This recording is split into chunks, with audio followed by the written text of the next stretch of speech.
gì tiêu tiêu còn gì Phụng ở dưới Cà Mau nè. Không biết nói chuyện hay là tại vì rồi lương mình có khách nữa lương mini đúng rồi 80 cơ thể là mở. Chị có gội đầu liền không? Gội đầu đợi rồi chị ơi. Không này không sơ xong rồi chị có chị còn có chừng 40 phút đó. Không kịp. Dạ. Chị lại tiệm cái bên này chị. Vậy mà chị muốn gọi mạnh hay gọi nhẹ chị chỗ cho gọi. này sơn xong rồi không gì. Mấy ông thấy tôi thương mấy ông không? Khách vô tôi không nhận luôn đó mấy ông nội. Là mấy ông phải yêu thương tôi bỏ cái đầu đó hết 40.000. Mấy ông phải làm sao cho tôi kiếm 40.000. Tôi bỏ tay luôn rồi đó.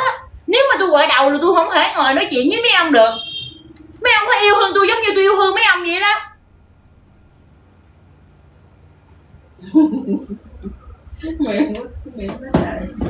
Đó mấy ông thấy không?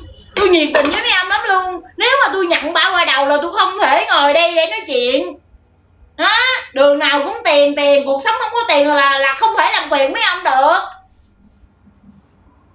Tôi không, cuộc sống không có tiền sao làm phiền mấy ông có tiền mấy ông mới làm phiền được tôi nè, mấy ông nội tôi ngồi đây cho tôi ngồi đây tôi nói chuyện với mấy ông vui gần chết. Đó mấy ông thấy có ai như tôi không? Ở đây là vui là chính không cần. Mấy ông thấy chưa? Trời ơi khách vô tôi đuổi khách ra luôn. Rồi mai mốt ai tôi khổ là mấy ông phải nuôi tôi đó. Thế mấy ông biết.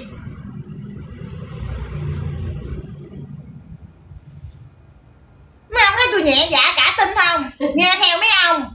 Rồi không có lo làm ăn.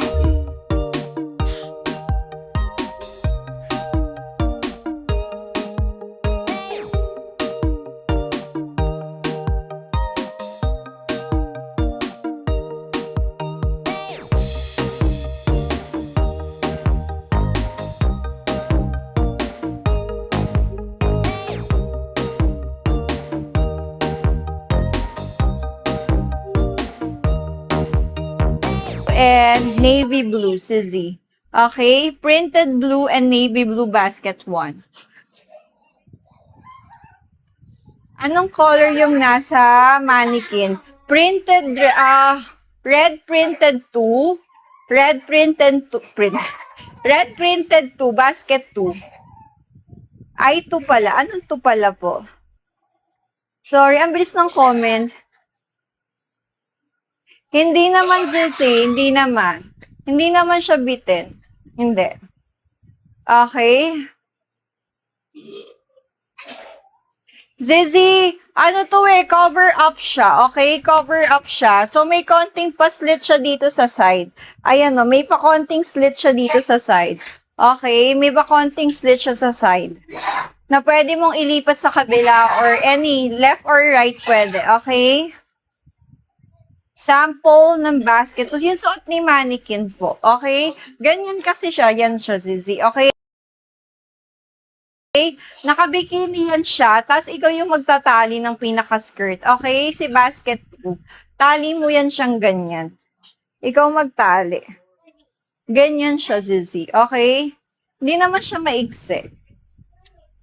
May paslit talaga to, Zizi. Pwedeng kabila, pwedeng left or right. Gusto mo sa harap? Pwede. Pwede din. Okay.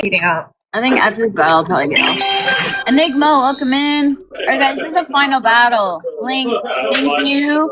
Alan, thank you. Alan, thank you. Alan, thank you.